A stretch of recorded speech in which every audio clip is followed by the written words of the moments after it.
Welcome back to my channel, and if you are new here, then please do hit that subscribe button for more content just like this every single day. Continuing the series on scripts that never came to be, or deleted scenes and movies that, for one reason or another, changed drastically, I wanted to take a look at Aliens vs Predator 3, the sequel to Aliens vs Predator Requiem.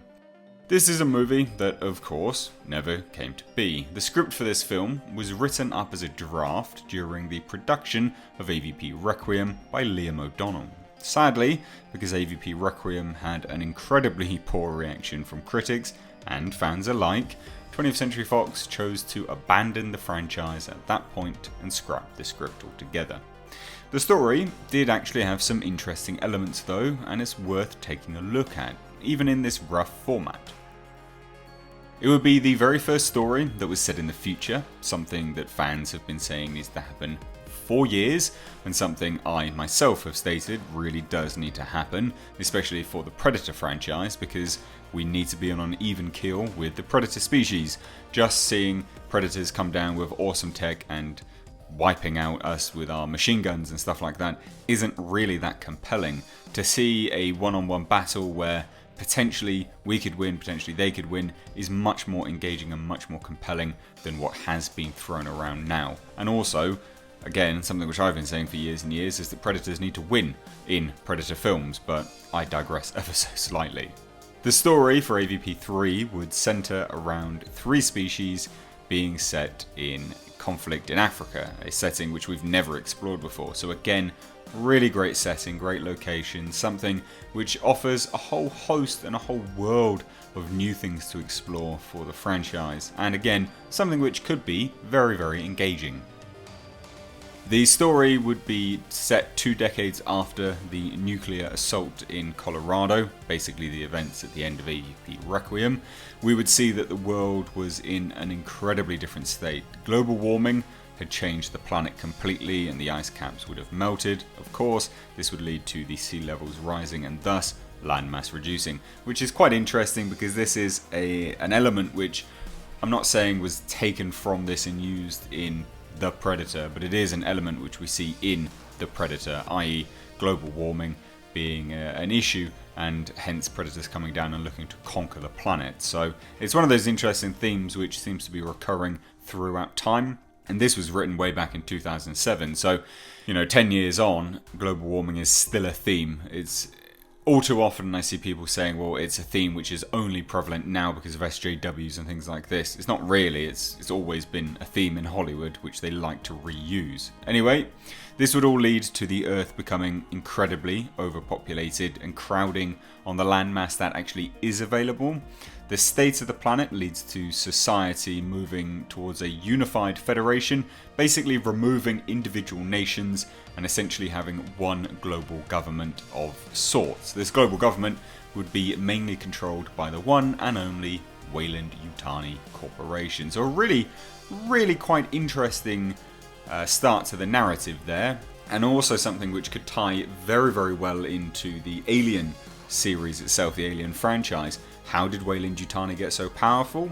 Well, they essentially controlled a unified global government. That's one of those things which, although AVP kind of retconned a lot of stuff and changed a lot of things in the Alien series as well as the Predator series, that's one of those elements which could have fit quite nicely into the series. But anyway, at the end of Aliens vs Predator Requiem, of course, we see that the plasma caster was taken to Ms. Yutani, and of course, in this story, they would have reverse engineered the technology. As expected, the company would then develop interstellar travel, and as such, humanity basically moved among the stars. They were setting out to conquer planets and spread through the galaxy. Now, here is where the story starts to reveal how the conflict happens. The fuel for this particular form of interstellar travel is only derived from one place, Africa. A rare mineral must be processed and the fuel is developed from that. So again, a lot of people would say that these are themes which we've seen before, and yeah, absolutely they are, but it's a fairly good location and a fairly good narrative train for the conflict to happen. Africa in this story would remain a free continent, not under the rule of Weyland-Yutani or the global government, and as a result of this we would of course have rebels, revolutionaries, and such. You know, all around the globe, people would head to Africa to basically seek a place away from the control and the eyes of the Weyland-Yutani Corporation.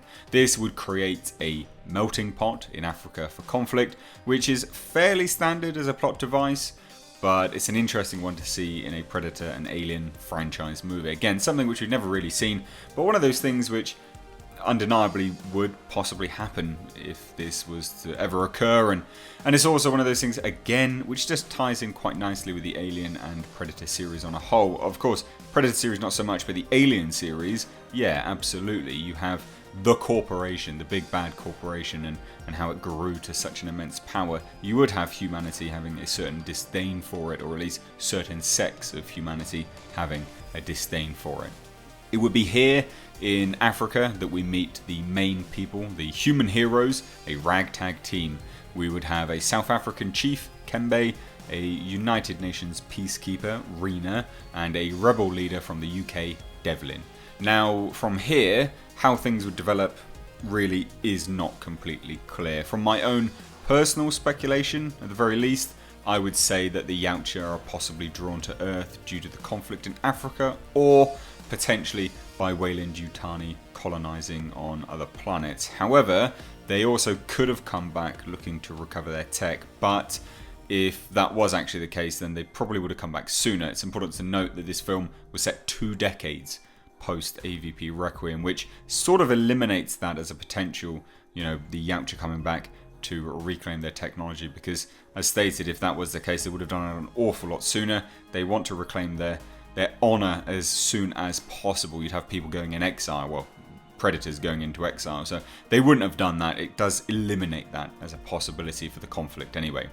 In terms of how the aliens come into play, again, there is absolutely no information on this, but of course the end of AVP Requiem only reveals Predator technology getting into the hands of Ms. Yutani. We don't know how aliens would have come into play, but they may have tied this movie directly into Alien, having the corporation fully aware of the xenomorph and testing on it in labs. Maybe they recovered the alien queen after the events of the first AVP film.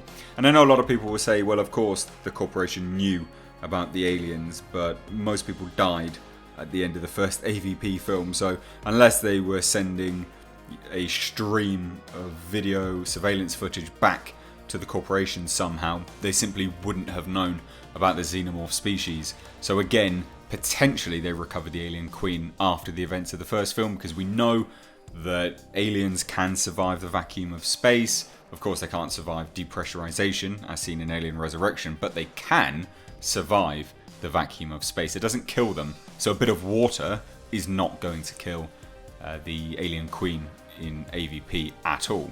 Either way, this is something which could have been very good, if only for the fact that it was set in the future. Again, in my opinion, we would have had technology that could rival the yautja, which I think is a genuinely very, very interesting narrative. It's interesting that the elements used in this particular draft have been utilised elsewhere in the canon. Predator Concrete Jungle, for instance, featured Predator tech falling into the hands of the humans and being reverse engineered. So at the very least, there is a precedent for this. And for me and my own personal thoughts on this, I think this would have been a step in the right direction.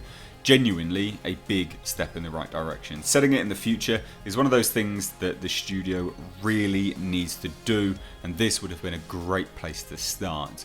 Liam O'Donnell stated that in his idea for the film, there also would have been great intense battle scenes set in the jungle and also the Serengeti, and it would even feature the animals of Africa somehow. Whether they would be then influenced by the xenomorphs and become face-hugged, it isn't clear. But again, it's a pretty damn interesting location and a cool concept which just opens up a whole world of possibilities. But what do you guys think of this particular script draft? And as a bonus, we also know what ideas were being floated around by the Strauss brothers with respect to a third film that they in particular wanted to make. Apparently it would be set on the Predator homeworld, Yautja Prime, and there would be a ragtag team of mercenaries armed with Predator guns, basically going in to conquer and battle the hunting species. It would also be in space as a main part of the story, but again, this is just ideas that were floated. Unfortunately, there have been no scripts ever written, draft, or in treatment form. Nothing has been compiled together in a first, second, and third act. It's just ideas. It's interesting that both of these ideas were pushing for a future setting, which just leads me to say, well, why didn't they just do this from the second AVP film? I have absolutely no idea, but it is one of those things that just does make you wonder. So guys, I want to hear all of your thoughts on this. Let me know down below in the comment section. Do you like any of these ideas? What would you have preferred to see in an AVP film? And also, I guess it begs the question, now that Disney is going to be owning Fox and essentially does own them now, will we ever see an AVP film? Let me know down below in the comment section. As always, I want to hear your thoughts. Guys, if you are new here, hit that subscribe button, step to it on all the world of pop culture and movie news. If you enjoyed this, give it a like and a share, because that really does help me out. As always, I've been Mr. H. Take care.